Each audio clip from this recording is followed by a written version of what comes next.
Am I live? I'm live. I've been listening to David Long, who early this morning recorded a couple of hours talking about different responses to his Integral 2.0 upgrade, attempted installation of an upgrade.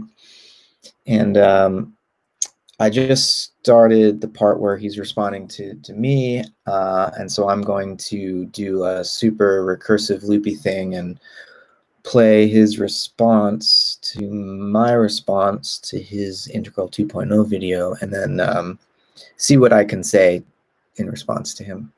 Wants to be able to say that there's narrow science and that there's deep science, or maybe he has a slightly more nuanced view, right, where he's going to say that there's the soft sciences and the more hard sciences, but I doubt he's going to go that way because he doesn't want to call narrow science hard science, right? And so just on that issue, hard science versus soft science, or natural science versus human science. I mean, there is, and the Germans call it Wissenschaft. That's their word for science, right? And there's Naturwissenschaft and Geistwissenschaft. And, Geist in German doesn't mean like something spooky like a ghost. It means just the human beings, human history, the domain of freedom, whereas Naturwissenschaft, or natural science, is the domain of determinism. It's the domain of a kind of knowledge that is sort of procedural, mathematical, versus Geistwissenschaft, which is going to be a more hermeneutic form or interpretive form of knowledge. Now, both of these are science, right?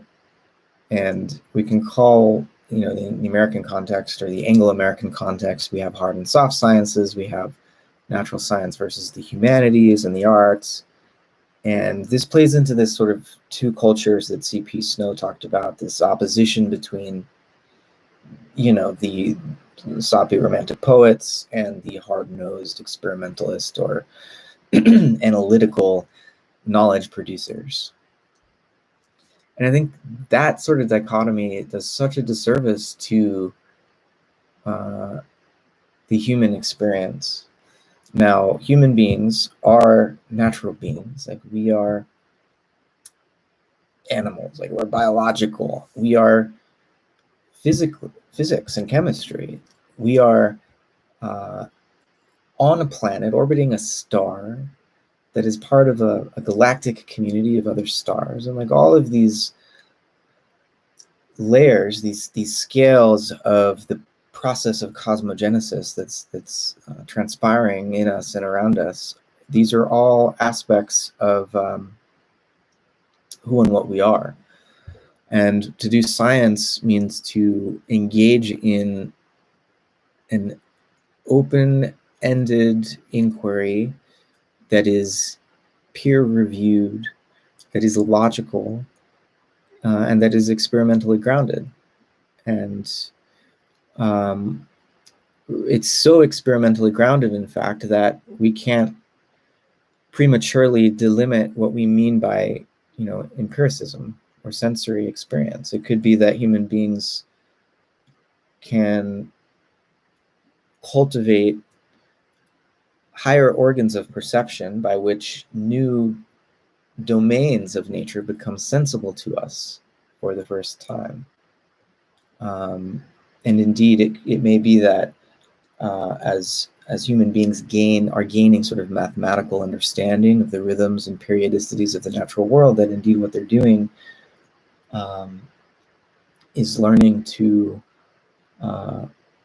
they're cultivating intellectual organs of perception, or organs of spiritual perception, and what's being perceived are not just physical objects as we had thought of them based on the experience that we get through our physical senses, but through a very organic process of growth and development.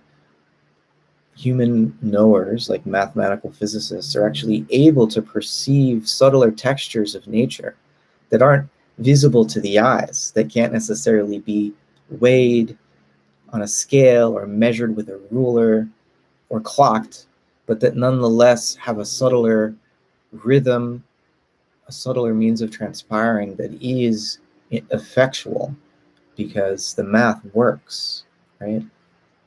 So science, I think the whole idea of doing science and of understanding science integrally would be, I think there's at least in an integral approach going to be an attempt to bring together the hard and the soft sciences, to bring together this sense of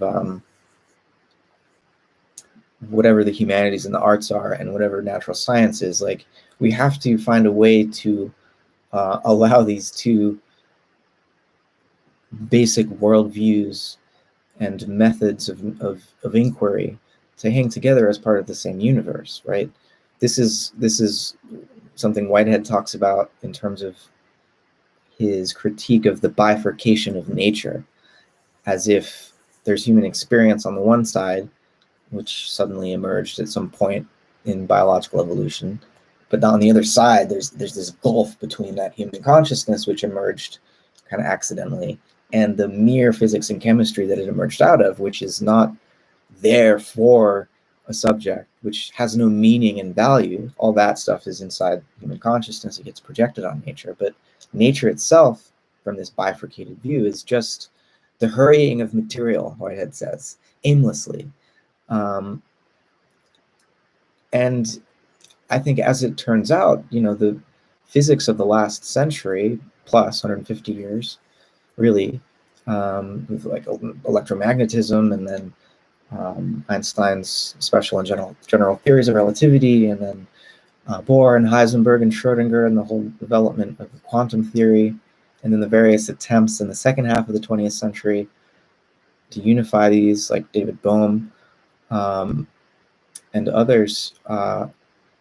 What we're finding out is that actually that physical natural world isn't just the hurrying of material, as if there were point instants and all of nature could be understood in terms of these abstract geometrical mass particles. It turns out that the natural world unfolds through field-like and wave-like processes of growth, and that these fields have certain forms, certain morphodynamics is the term that, like, complexity theorist Terence Deacon uses, where these fields have patterns, and they unfold in a way that is self-organizing, self-complexifying. And so to think of nature as just this hurrying of material and human consciousness as something else and separate over here, that yes, somehow it emerged out of that, it creates this bifurcated situation, which leads to all sorts of confusions about what science is, for one thing, about what religion is too. And so my project and Whitehead's project is really to undo this bifurcation of nature and to see human beings as, really part of the natural world. And to see nature, therefore, as, really like ensouled in the way that we usually think of human beings as being possessed of inner life and value and aim. So, and so, from an integral context, that's what I think science should be. Like, granted, we want to do justice to all the natural sciences and the unique forms of knowledge and participation in nature that they grant us, and we want to do justice to things like phenomenology, and I don't just mean like, just tell me about your experience. What was that like for you? I mean, like, no, there's a real rigorous method, like Husserl's transcendental phenomenology, or Heidegger's existential phenomenology, or Merleau-Ponty's embodied phenomenology, Goetzian phenomenology, even before all these guys. There's a way, Judith Butler's, queer phenomenology. There's ways of inquiring into the different layers of our experience that are very scientific, that are not about a quantitative, measurable, falsifiable sort of science. It's a different kind of science. David, I don't know if I played it already. If you're with deep science, right? You're going to go into it here. Look, yeah. I'm going to try and be very gracious to this idea of deep science. If you can show me a good example of deep science that is reasonable and important, and we should take it into account, tell me what it is. Mm-hmm. I want to know what it is. Like, what's a good example of deep science? Phenomenology, right? Because what I see happening is when it's done well, phenomenology. When it's done well, a deep science would be metaphysics. Again, it's not falsifiable in the normal way, but here something like you're going to get into this. Oh, we have a community of the adequate, right? And there are people who agree with me, but we don't really have a real peer review, and we don't really have a real falsifiability. Falsifiability. The thing about that way of demarcating science, which comes out of Karl Popper's philosophy of science, is that in actual practice, most scientific paradigms and disciplines and research programs encounter data that contradicts the theory they're working with all the time. It's noise because it doesn't fit the theory. On Karl Popper's understanding, that should falsify the theory. But in practice, scientists are always working with noise. I mean, look at, Big Bang cosmology, the inflationary model, which is really a model of models all sort of kludged together with lots of free parameters that get adjusted every time a new measurement is made or observation is made that contradicts the current setup. So the idea that falsifiability would be the demarcation of science would mean we have to throw out all of physical cosmology, because that's not how they're operating.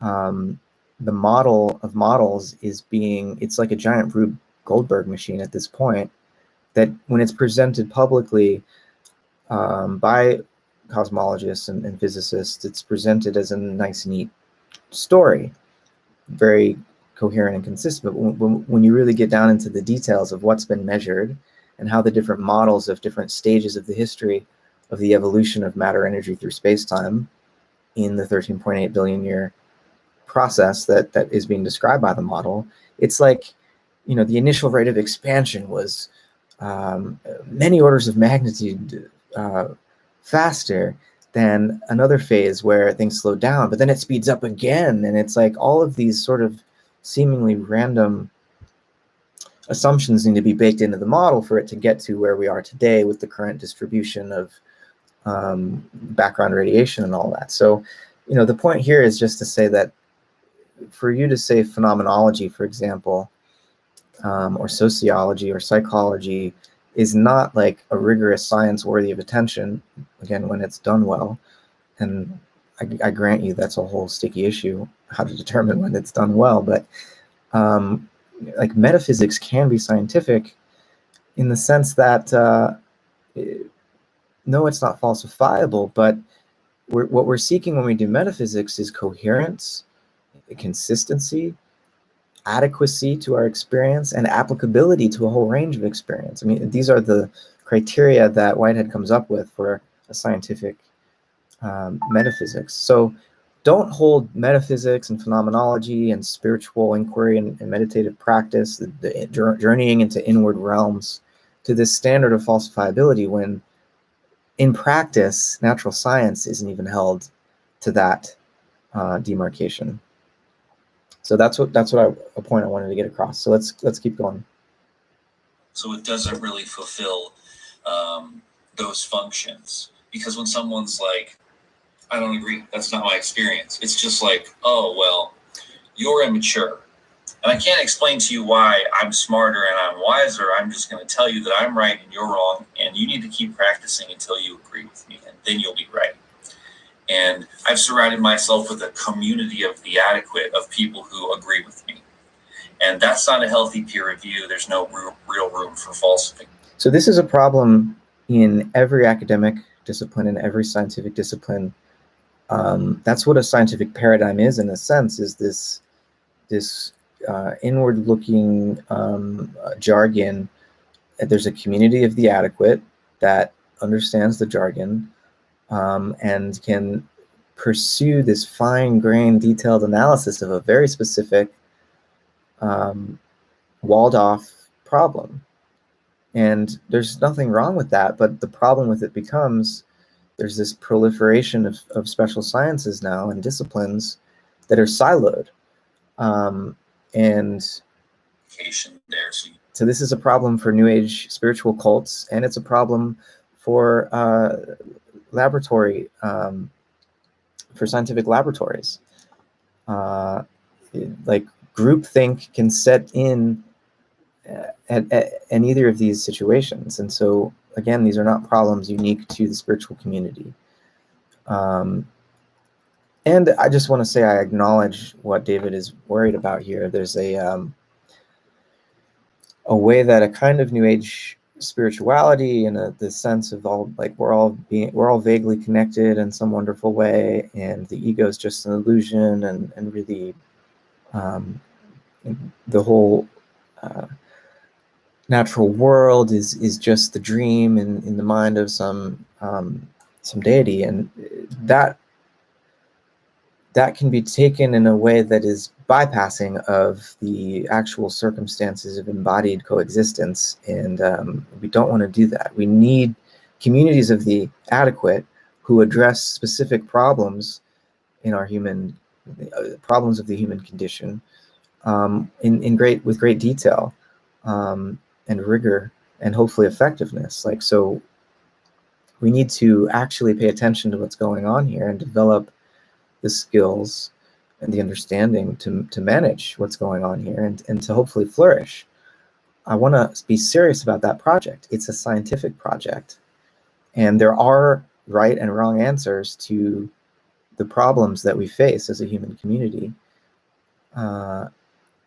So I don't want to say that we need to dissolve these hard distinctions and explanations and causal understandings of how the world operates. We can't just dissolve this into some feel-good story about how we're all connected, and that all I have to do is think positive thoughts and I won't contract COVID-19. Don't need a mask.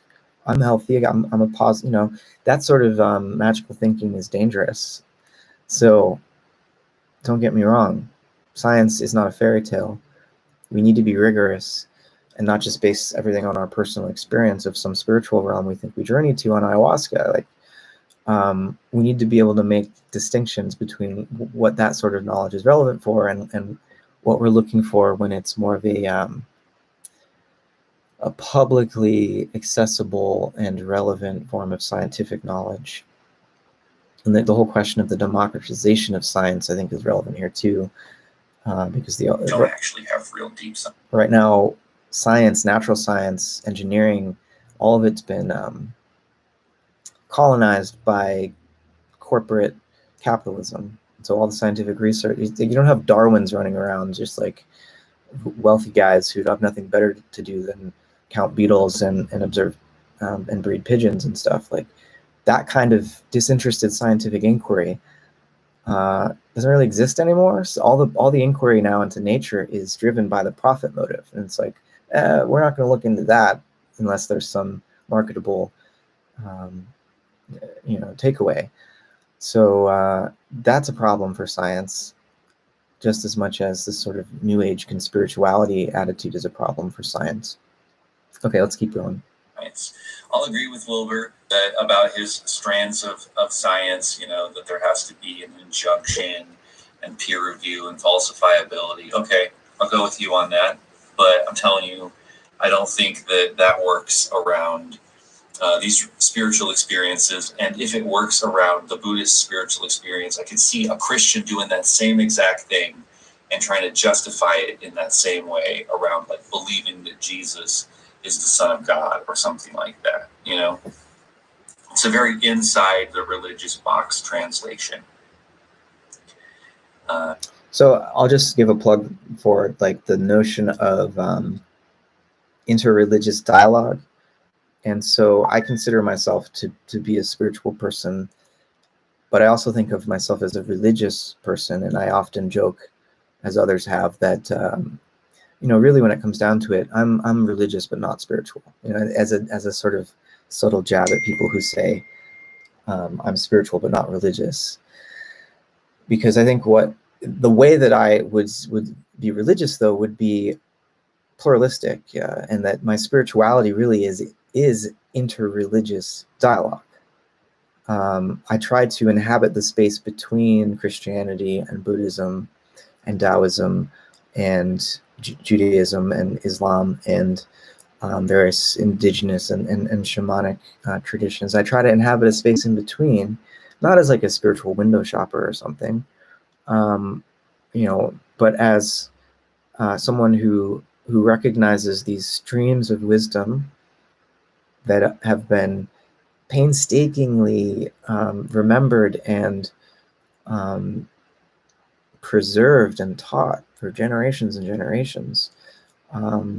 Not because it's not like anyone was forcing people to maintain these religious teachings, and there's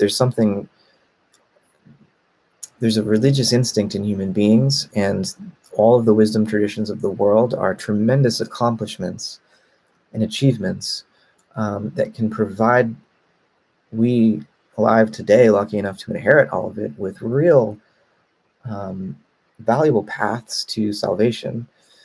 And I emphasize the pluralism here because I don't think we can anymore, in a planetary context, our species has planetized, for better or worse. There's nothing we can do about that. We can't have these narrow religious identities anymore, or these narrowly atheistic and secular identities. We really do need to be able to inhabit this in-between space of interreligious dialogue and recognize that it's not that science is itself a religion, but atheism, atheistic materialism, like this is a religious response to the human condition.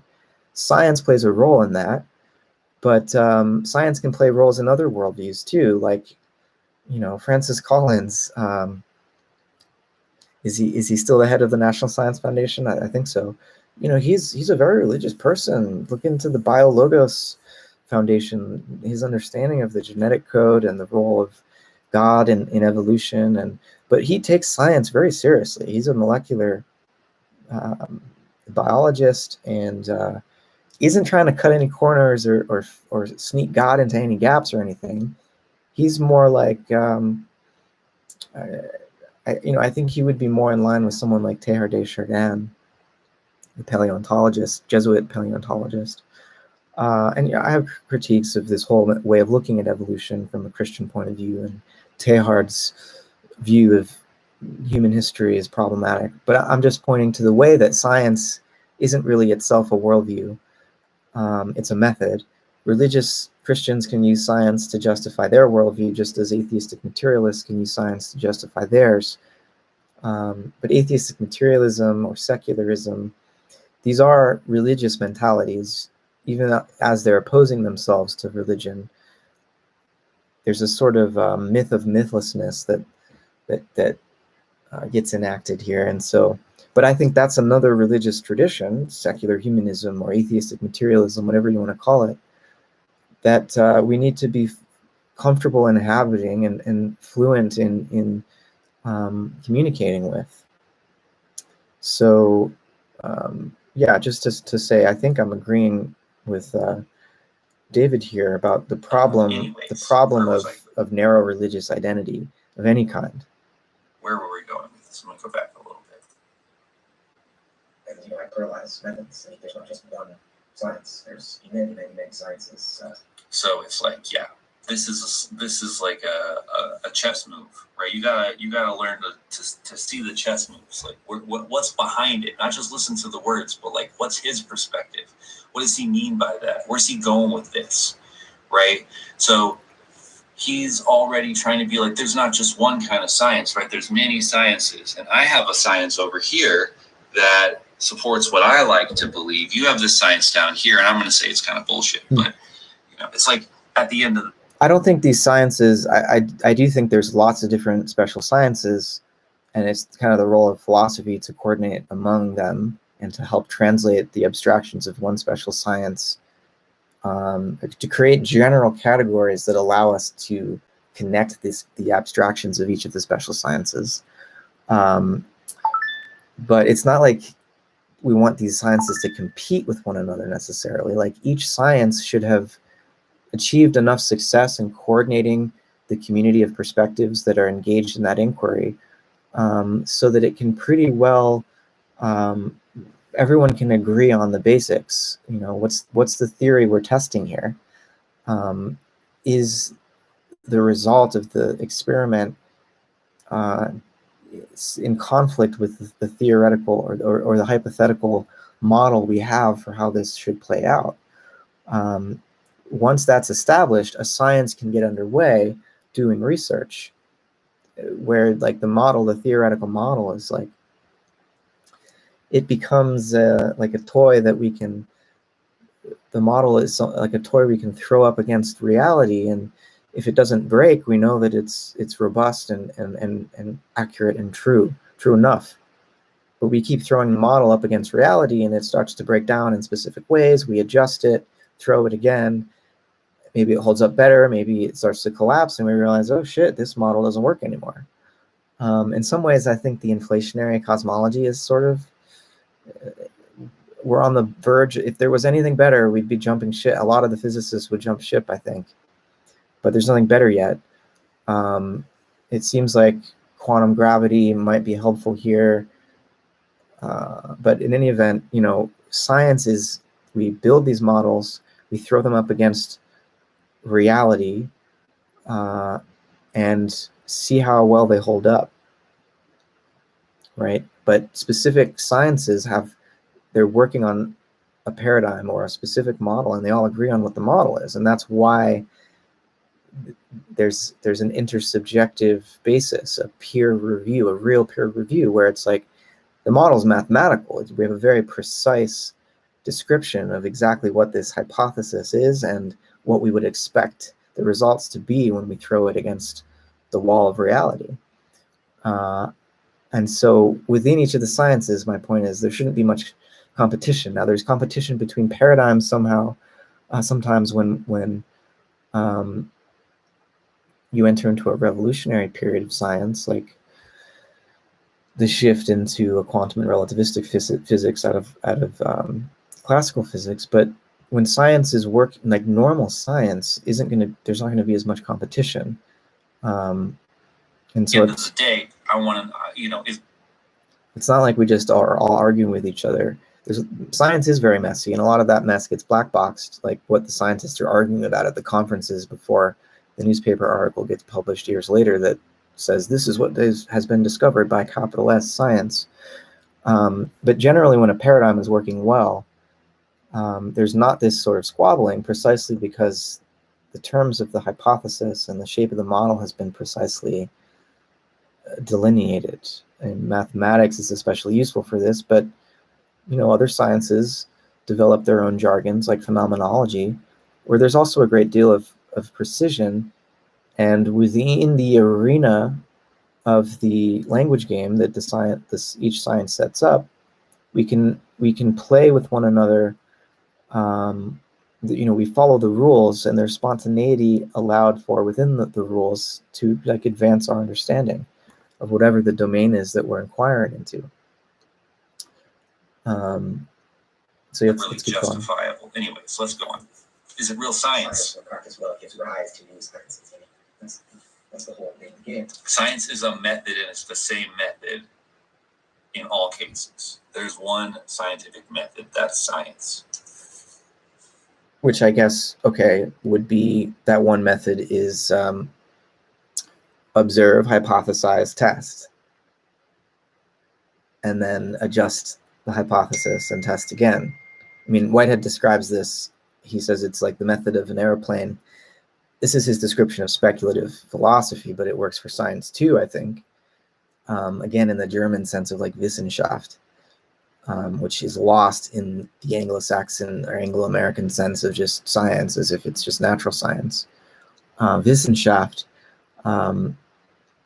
is the flight. It's like you start on the ground with the airplane with making some concrete observation, and then you take off into the heights of abstract generalization to see in what ways that specific observation might relate to other domains, and elucidate other observations, and then you land again and test the abstractions, and you continue on these cycles. You iterate this method, and knowledge comes out the other side of it. So yeah, fine, there's one method, but it gets applied in very unique, specific ways where, like, philosophers of science often try to demarcate what's really science from what's not science, but then the actual laboratory technicians are creating facts, producing knowledge in ways that no one has ever really attempted before, but they show their work, they write down the procedure, the experiment can be repeated, and all of a sudden, oh yeah, this is true. So we don't want to prematurely close off like what counts as science, because if we did that, like, would we have ever gotten electromagnetism? Like, it doesn't really fit with Newtonian physics and the Newtonian conception of science, but we added it because new methods of observation, new techniques of measurement were devised that brought this new domain. It made us sensitive to a new domain of reality. So the reason though that I feel triggered by some of the things you were saying is that, while I would want to honor science, I would also want to honor the idealist philosophical school. I'll honor every philosophical school. Yeah. If they have good ideas in there, I will bring that in and be like, you were right about this. You brought this to the table. Let me give an example. I like to give examples because I don't like to just say shit. I like to be able to say shit and then show you what I mean with an example, because now you have something to engage with. Let me give you an example. So this idea of consciousness as the epistemic primary, this Descartes project of starting with, I think, therefore I am, and having to build up a positive case from there with reason, like a good Cartesian. I appreciate and respect this project. I me too. appreciate and respect the way he tries to sneak God and Jesus back in through the back door of this rational reintegration, right? Okay, but I like these ideas. There are plenty of good, valid things and important things brought to the table through idealism. I even like Hegel and his idea of this zeitgeist and spirit moving through time. Like, one of the great things I think I like about this story is how it plugs the individual into the grand narrative, where he or she or us or we, participate in this thing that's been going on for so long, and we get to be the version of it now. I think that is important. Like, that's part of the spiritual project. That's part of the religious project, is to plug the individual into the grand narrative and give some purpose and value and meaning to life, and we need that. Okay, I'm trying to go fast. Do you feel it? Can you feel it? I'm like a rapper. I'm going so fast. Well, just to say, like, I'm glad you can appreciate Descartes and Hegel, but their project is also one that I'm critical of. So I guess I am defending idealism because it felt like, to me, in your upgrade, you were saying that, like, no, idealism ultimately wrong, realism is right, and that's the upgrade. I don't think it's so simple as that, and maybe I'm misunderstanding your position. I think that idealism and realism must be coordinated. It's not that idealism is ultimately wrong. Idealism alone is limited in its conception of the absolute. Like Hegel's conception of the absolute, I think, as many 20th century philosophers have pointed out, is problematic, to use a favorite postmodern word. There's a sense in which I don't think history can achieve completion, and I don't think wholeness is just some finality that we reach at the end of history. And it's not clear Hegel was necessarily saying that, but he can be read that way. And so if we leave history more open-ended, we then valorize, instead of absolute wholeness, we valorize creative process. And so this is the Whiteheadian move, that it's the creative process as the ultimate, that gets us out of the idealistic closure of the one minds that into which all finite things dissolve. What Whitehead adds to that picture is that okay, it's not that there isn't one mind, it's that the one mind is perpetually perishing into a proliferation of holographic recapitulations of itself. So the one becomes many, and the many, each of the many, is the one from a novel perspective. And this is an open-ended creative process whereby the one and the many are in this eternal oscillation with each other. And David is probably thinking, this is great poetry, but it doesn't really mean anything. And so let me slow down and just back up and say, even if we want to say idealism is about the poetry of reality, and realism is about the nitty-gritty, dirty details, I guess, and the facts, we can't really understand those facts without poetry. We can't fit them into place in the context of a universe or a cosmos. And so, David was getting on my case in our Facebook comment thread last night, because he felt like he wanted to have a conversation about cosmology, and I was like venturing off into theology and metaphysics, and he's like, stay focused. And well, for me, like, if we don't bring God into cosmology, I don't know that we're really doing cosmology. I mean, to do cosmology? It's like we're claiming there's order in the world, and that we can know and understand it, we can study it. There's a logos to the order, and we want to know the source of that order. And I, as a shorthand, would say, well, God, there's a God thing that's the source of the order. And then the problem is, well, God's not really a thing like other things. God's the condition for the possibility of things.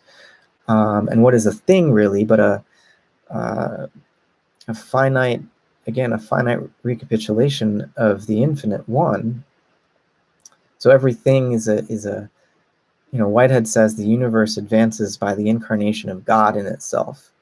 Like in each finite creaturely experience, God is reincarnating, perceiving, enjoying, suffering in the universe from a new, unique space and time, in a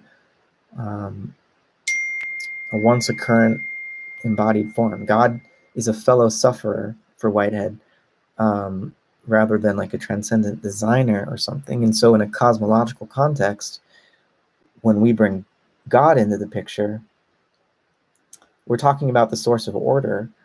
And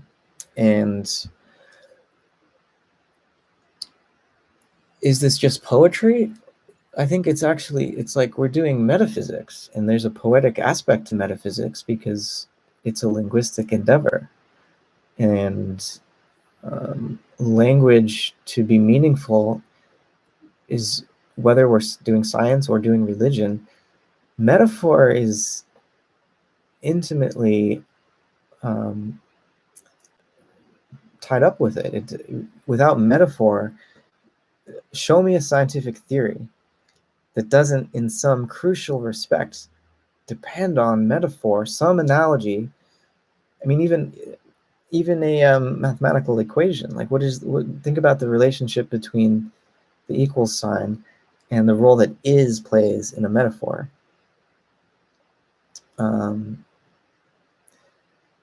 Science cannot escape the metaphorical, right? Darwin understands natural selection by analogy to artificial selection. Physics describes energy as the ability to do work. It's like, I thought work was a sociological, economic category, but no, it has real physical meaning. I could go on. So I guess this is all an attempt to say that if we try to keep our poetry and our science separate, we're going to do bad science, and it's going to be boring poetry.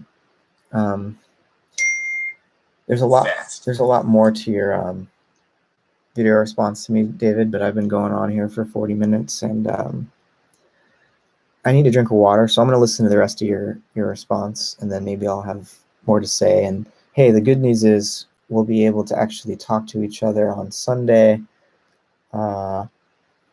Bruce Alderman, his channel, The Integral Stage, is going to host this. I don't know if it'll end up being more like a debate or more like a dialogue. We'll see. But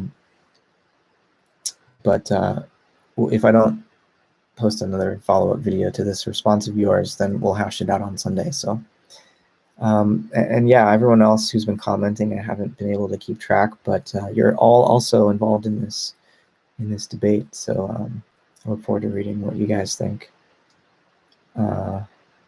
Anyways, end stream. Thanks for listening.